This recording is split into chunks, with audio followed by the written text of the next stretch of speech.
बिस्मिल्लाहिर्रहमानिर्रहीम। अस्सलाम वालेकुम नादरीन, आप यूट्यूब चैनल देख रहे हैं। मैं इमरान खान हूँ। इमरान खान साहब ने अपनी एक्टिविटीज़ को बहुत तेज़ कर दिया है। दूसरी जानिब इमरान खान साहब से मुलाकातों को कम करने की कोशिश की जा रही है। अब सिचुएशन मैंने आपके सामने जो रखी, गुज़िश्ता 2 वीलॉग्स में चीज़ें उसी तरफ जा रही हैं। इमरान खान साहब जो हैं वो इस बात को भांप चुके हैं कि मुज़ाकरात के बहाने हुकूमत 26 नवंबर के साने को डाउन करना चाहती थी और वो टाइम लेना चाह रहे हैं, और पाकिस्तान तहरीक इंसाफ ने उनकी ये मदद ऑलमोस्ट कर दी है। अब इमरान खान साहब का जो स्टेटमेंट है पहले आप वो सुन लें, फिर चीज़ें आपके सामने रखता हूं कि इमरान खान की अडियाला जेल में वकला से और मीडिया से गुफ्तगू हुई है और ये स्टेटमेंट उनके अपने ट्विटर अकाउंट से शेयर किया गया है। मुज़ाकरात के हवाले से गैर संजीदगी का अंदाज़ा इस बात से लगाया जा सकता है कि मुज़ाकराती कमेटी से मेरी मीटिंग तक नहीं करवाई गई।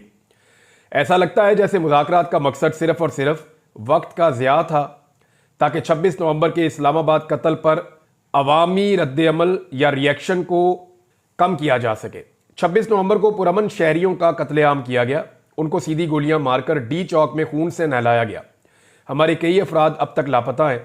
किसी भी महज़्ज़ब माशरे में ऐसा वाक़या होने के बाद गोलियां चलाने वाले अपने अंजाम को पहुंच चुके होते, लेकिन ये हुकूमत अभी तक एक जुडिशल कमीशन की तश्कील नहीं कर पाई। जुडिशल कमीशन की हैसियत थर्ड अंपायर की होती है और सिर्फ एक गैर जानिबदार कमीशन ही 26 नवंबर और 9 मई के शोहदा को इंसाफ दिलवा सकता है। अगर इस कत्लेआम को दबा दिया गया तो पाकिस्तान में किसी का जानो माल महफूज नहीं होंगे। मेरा वाज़ेह पैगाम है कि अगर मुज़ाकराती अमल को लेकर हुकूमत यूं ही गैर संजीदा रही और जुडिशल कमीशन ना बनाया तो मुज़ाकरात को अगली मीटिंग के बाद रोक दिया जाएगा। 9 मई का फॉल्स फ्लैग ऑपरेशन भी एस्टेब्लिशमेंट की जानिब से ही किया गया था। उस रोज चौकियों से फौज और पुलिस हटाकर खुद ही आग लगाई गई और सीसीटीवी फुटेज भी चुरा ली गई। हम इन दोनों वाकयात की शफाफ तहकीकात चाहते हैं। हमने इस सिलसिले में बारहा सुप्रीम कोर्ट से भी मुतालबा किया है। 3 साल से इस मुल्क में आइन और कानून और इंसानी हुकूक की पामाली जारी है। लोगों के घरों का तकद्दुस पामाल करके उनको अगवा किया जा रहा है, तशद्दुद और जबर किया जा रहा है, उनके घर और कारोबार तबाह किए गए हैं।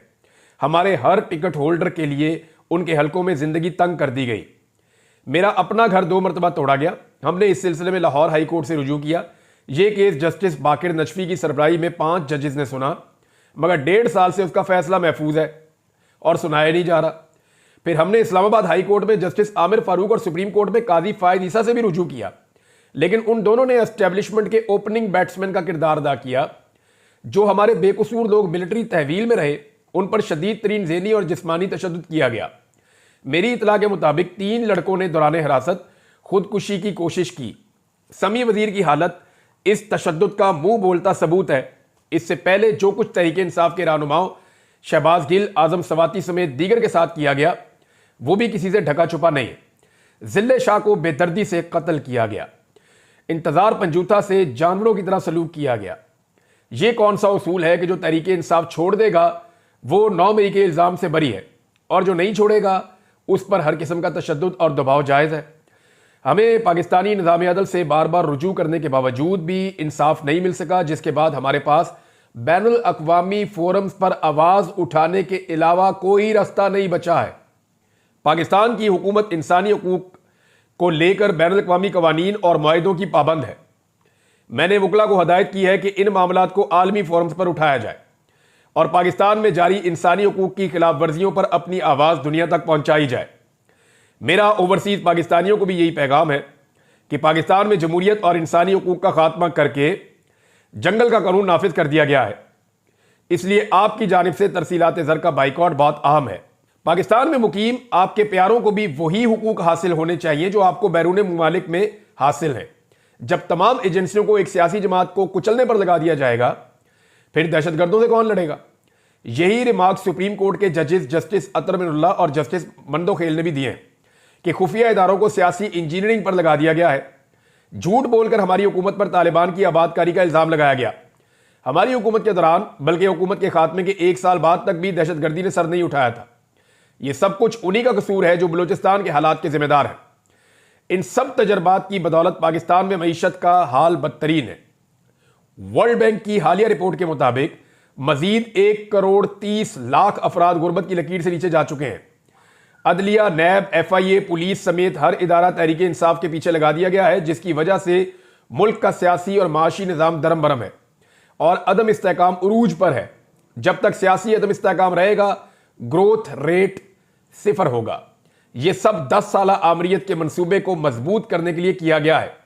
जो भी इस लाकानूनियत का साथ देता है, उसकी अरबों की चोरी माफ कर दी जाती है। पाकिस्तान की तारीख में किसी लीडर पर 280 केसेस नहीं बनाए गए। ऐसा सिर्फ जनरल याया ने मुजीबुर रहमान के साथ किया था, जो मेरे साथ किया जा रहा है।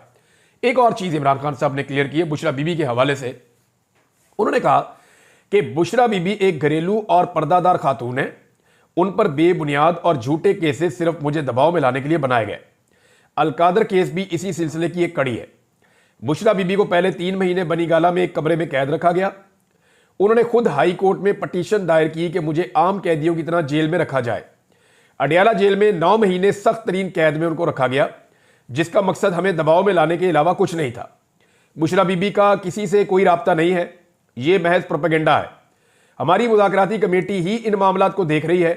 बुशरा बीबी के खिलाफ सोशल मीडिया कंपेन की शदीद अल्फाज में मजम्मत करता हूं। इस तासुर की सख्ती से तरदीद करता हूं कि संगजानी में रुकने के बाद मुझे रिहा करना तय था।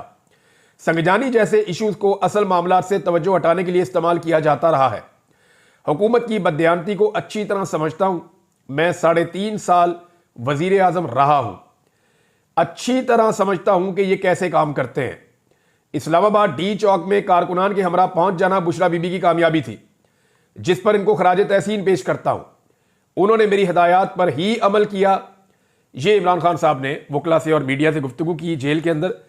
ये सारी चीज़ें मैंने आपको बता दी। अलीमा खान साहिबा ने भी बाहर आने के बाद बात की। एक तो अलीमा खान साहिबा को आज मिलने के लिए नहीं भेजा जा रहा था, दूसरी बहन अंदर गई और अलीमा खान साहिबा को अंदर नहीं जाने दिया गया पहले। फिर इमरान खान साहब ने जो है वो समाअत रुकवा दी। अलीमा खान साहिबा ने बाद में मीडिया को कुछ चीज़ें बताई हैं। एक तो अलीमा खान साहबा ने बताया कि हमें धमकी दी गई कि आप इमरान खान साहब का पैगाम मदम करें, यानी वो पैगाम आप बाहर आके पहुंचा देती हैं एज इट इज, तो वो पैगाम आप ना पहुंचाएं। अब अलीमा खान ये कहती हैं हम जब बहनें मिलने के लिए जाती हैं इमरान खान साहब से, जब पैगाम हम लेती हैं तो बड़े गौर से सुनती हैं, क्योंकि वो कौम की अमानत और बहुत बड़ी जिम्मेदारी है। और वो ये कहती हैं अगर मैं कोई चीज़ भूल जाऊं या मेरी बहन भूल जाए तो हम नोट्स अपने शेयर कर लेती हैं आपस में, और फिर वो पूरा बयान जो इमरान खान का है वो एज इट इज लाके हम बाहर आवाम के सामने रख देती हैं। अच्छा, इस पर उनको धमकाया गया कि आपकी आर्टिफिशियल इंटेलिजेंस की हम वीडियो निकाल देंगे।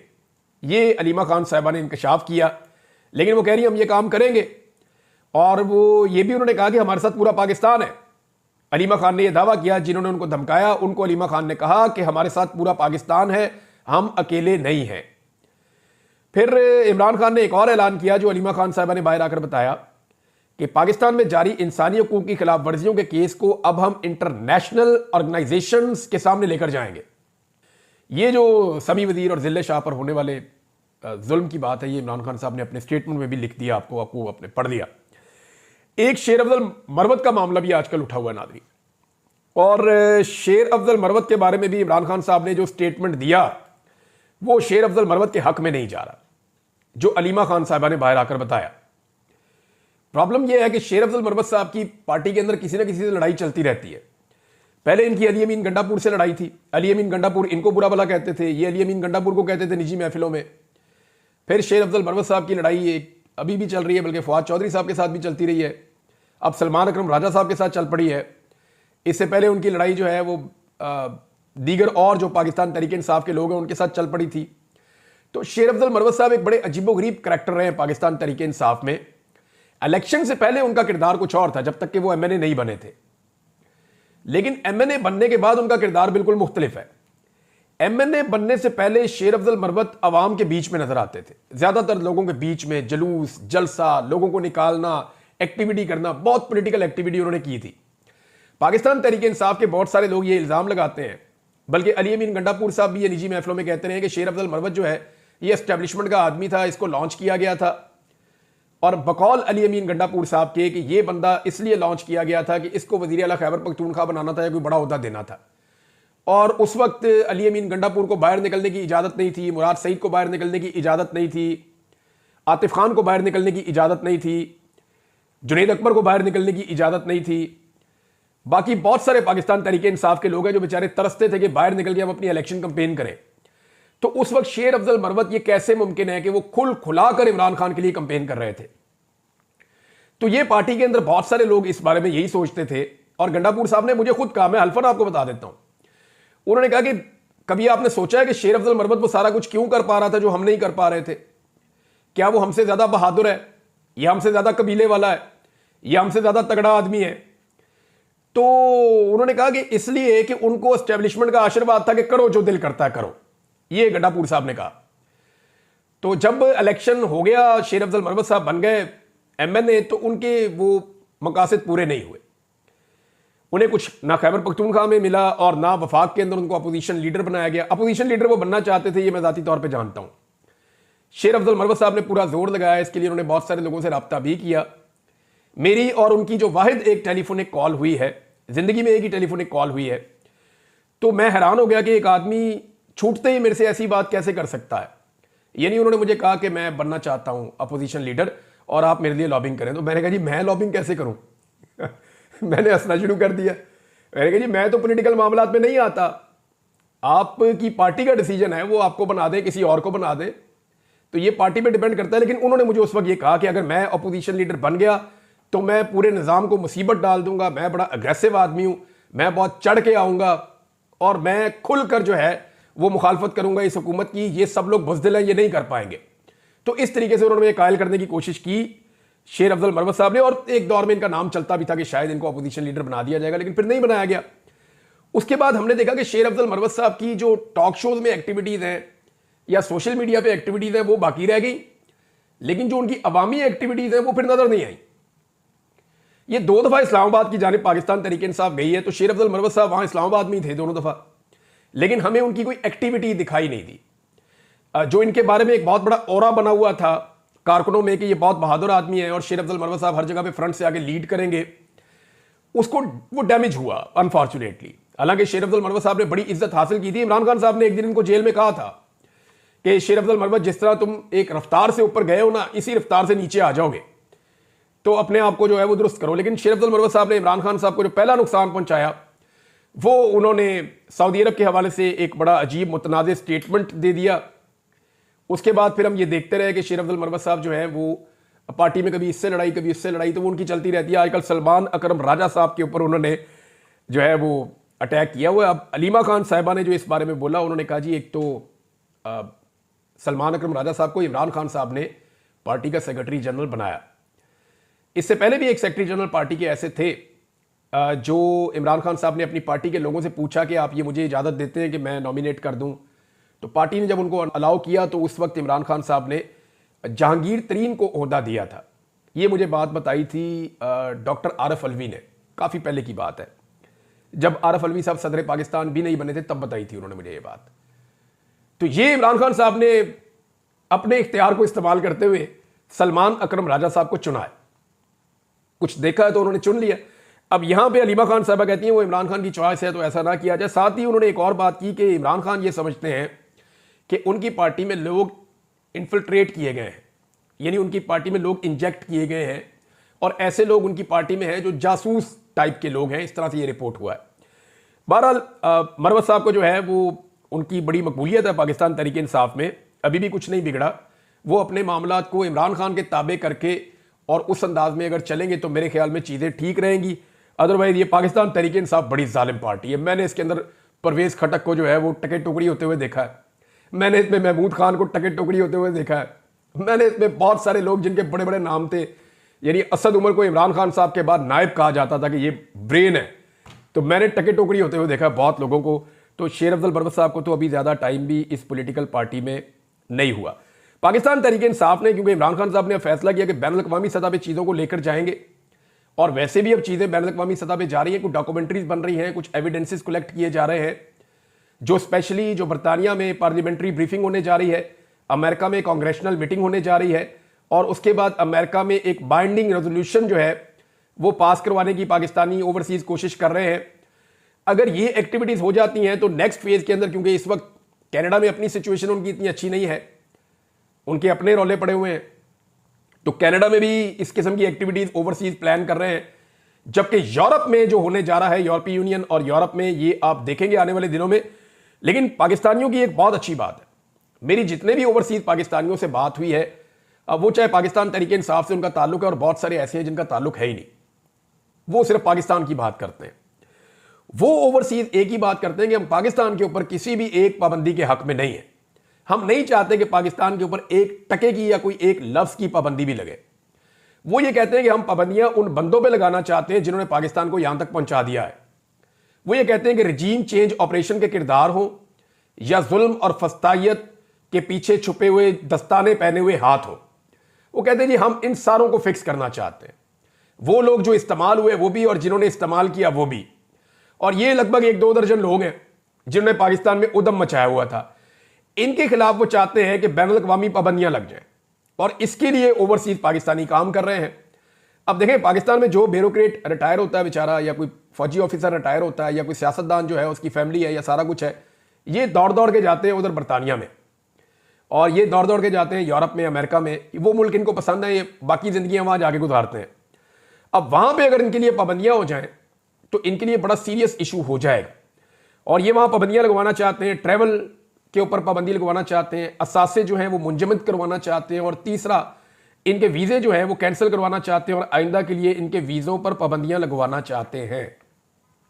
ये ओवरसीज पाकिस्तानी चाह रहे हैं कि इंडिविजुअल्स को, उन इनफरादी शख्सियात को टारगेट किया जाए जो जुल्म और जबर और फस्तायत की अलमबरदार है, ना कि पाकिस्तान को कोई नुकसान पहुंचे। तो ये अच्छी स्ट्रेटजी है, मेरे ख्याल में सबकी यही होनी चाहिए। हालांकि बेनज़ीर भुट्टो साहिबा ने एक दौर में यह भी कहा था कि पाकिस्तान की इमदाद ही बंद कर दी जाए, और उन्होंने यह कहा था कि पाकिस्तान की इमदाद को मशरूत कर दिया जाए पाकिस्तान में इंसानी हुकूक की पाबंदियों के हवाले से। वो ये कहती थी कि पाकिस्तान के जो मिलिट्री जनरल्स हैं वो पाकिस्तान में जुल्म और ज्यादती करते हैं, तो जब उन्हें यह नजर आता है कि वो जुल्म और ज्यादती कर रहे हैं, इसके बावजूद पाकिस्तान को इमदाद मिल रही है, तो वो जुल्म और ज्यादती को बंद क्यों करें। हाँ, अगर उन्हें यह नजर आएगा कि जो जुल्म और ज्यादती वो कर रहे हैं, जो गैर जमहूरी हरकत वो कर रहे हैं, उनकी वजह से पाकिस्तानी या उनकी इमदाद बंद हो रही है, तो फिर वो उस मामले को रोकेंगे। ये बेनज़ीर भुट्टो साहिबा का सोचना था। इस पे उनका बाकायदा एक इंटरव्यू भी मौजूद है, मैंने थोड़े दिन पहले उसको रिपोर्ट भी किया था। पाकिस्तान तहरीक इंसाफ एक ट्रांसमिशन भी करने जा रही है, ये बड़ी इंपॉर्टेंट ट्रांसमिशन है, इसकी मेरे पास यहां खबर मौजूद है।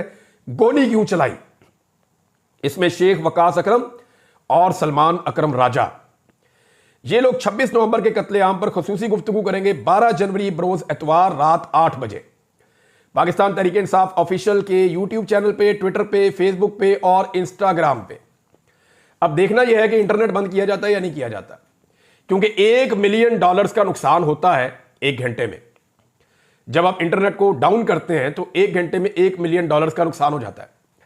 अब देखना यह है कि यह हुकूमत पाकिस्तान तहरीक इंसाफ को 26 नवंबर के कत्लेआम पे खसूसी गुफ्तगू करने देती है, या उस बीच में पाकिस्तान में इंटरनेट को डाउन करके पाकिस्तान का $1 मिलियन का मजीद नुकसान करती है। अपने सियासी फायदों के लिए पाकिस्तान की हुकूमत और एस्टेब्लिशमेंट ने पाकिस्तान की इकोनॉमी को बहुत ज्यादा नुकसान पहुंचाया है। पंजाब में एक नई पुलिस बनाने की तैयारी की जा रही है नाज़रीन। ये पुलिस बना रहे हैं जी कि ये एहतजाज करने वाले जो लोग हैं इनको कंट्रोल करना है। किसान आ जाएं, मजदूर आ जाएं, डॉक्टर आ जाएं, पॉलिटिकल पार्टी आ जाए, इनको कंट्रोल करना है। तो ट्रेंड बंदे नए लाए जा रहे हैं, उनके लिए नई गाड़ियां, नया सामान, सारा कुछ। बल्कि उन्हें ट्रेंड कुत्ते दिए जाएंगे जो कुत्ते लोगों को भगाएंगे, यानी ऐसे कुत्ते ट्रेंड किए जाएंगे जो कुत्तों के, यानी अब अवाम पे कुत्ते छोड़ने हैं इन्होंने। नौजवानों के ऊपर एक तरफ कहा जाता है नौजवानों में आपकी बाह हूं, दूसरी तरफ नौजवानों के लिए कुत्ते ट्रेंड हो रहे हैं कि नौजवानों के ऊपर जब वो एहतजाज करेंगे अपना हक मांगने के लिए तो उन पे कुत्ते छोड़े जाएंगे कि इन पे कुत्ते छोड़ो, इनको भगाओ। तो ये डॉन के अंदर खबर छपी है। इस किस्म की प्लानिंग पंजाब में की जा रही है, इसके लिए बहुत बड़ा बजट भी रखा गया है। तो तरजीहात आप पाकिस्तान की देख लें। दूसरी तरफ मरियम नवाज ने जो खौफ फैलाने की कोशिश की, तलबा को डराती हैं हर जगह पे जाके, देखो बच्चों अगर आप एहतजाज करोगे तो आप पे पर्चे हो जाएंगे, आप गिरफ्तार हो जाओगे, आपका ये कर देंगे, आपका वो कर देंगे, तो आपने किसी की बात नहीं माननी। यानी वो ये कहती है कि जो साड़ी नहीं मननी तो किसी दी ना मनो। तलबा ने जो मरियम नवाज का पोल खोला ना मरियम नवाज के यूनिवर्सिटी से वापस जाने के बाद, यानी वो इंटरव्यूज कुछ रिपोर्टर्स ने किए, वो खराज तहसीन के लायक हैं। जो मकामी सहाफ़ी हैं वो पहुंच गए, उन्होंने जाके तलबा से पूछा बताओ जी मरियम नवाज आ रही है या मरियम नवाज आई है, दसो की लभ्या। तो तलबा ने जो बैंड बजाई है, यानी 90% से ज़्यादा बच्चे जो हैं उन्होंने वो चीज़ें सुनाई है कि वो सुन के आप कानों को हाथ लगाएंगे। मरियम नवाज के हवाले से कि वो उनको किस लेवल का लीडर समझते हैं।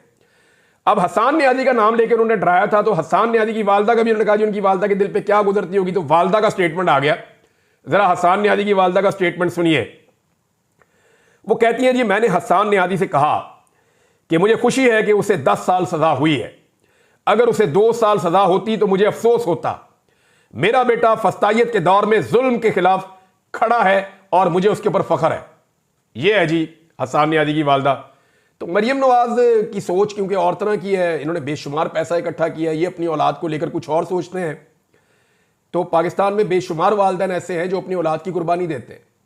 आप देखें ना, आप शोहदा के घर चले जाएं, चाहे वो फौजी है या पुलिस वाला है या कोई आम आदमी है, अरशद शरीफ की वालदा के घर चले जाएं, वो आपको अफसोस नहीं करती, वो अपने बेटे पे फख्र करती है। और ये वो लोग हैं जिन्होंने अपने बच्चों को जानबूझकर खतरे के मुंह में भेजा है। ये ऐसा है और बेशुमार लोगों के साथ है और लगातार है, लेकिन लोग अपना मौक़िफ़ नहीं बदल रहे। कुछ और चीज़ें शेयर करता हूं लेकिन अगले वीलॉग में। अब तक के लिए इतने, अपना ख्याल रखिएगा, अपने चैनल का भी। अल्लाह हाफ़िज़।